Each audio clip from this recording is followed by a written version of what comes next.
Hello everyone, my name is Christine and I chase waterfalls with my little dog Zen. The most popular waterfall in this area would be CopperFalls State Park, but there's also so many other beautiful waterfalls that you can see on the screen that I'm going to talk to you about today that you can visit while you are in this area. Before we begin today, if you could take a moment and subscribe to my YouTube channel, I would really appreciate it.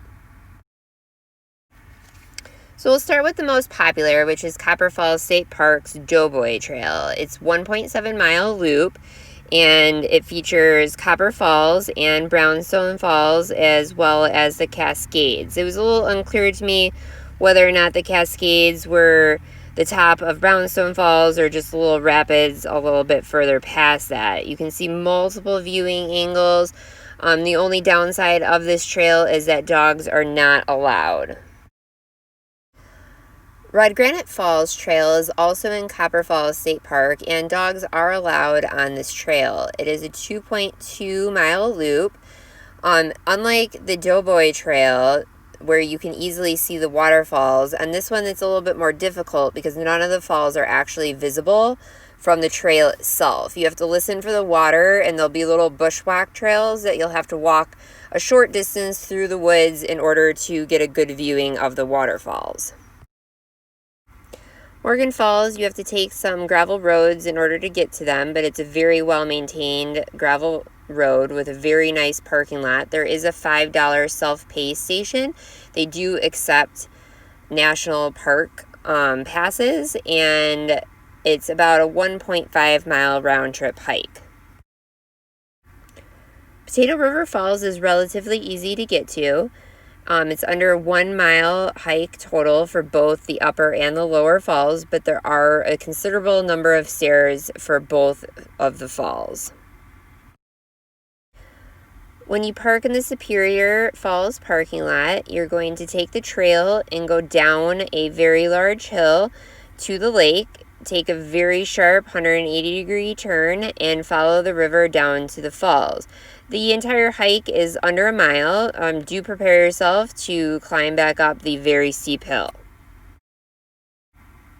Saxon Falls is an easy one. It's a very short walk from the parking lot.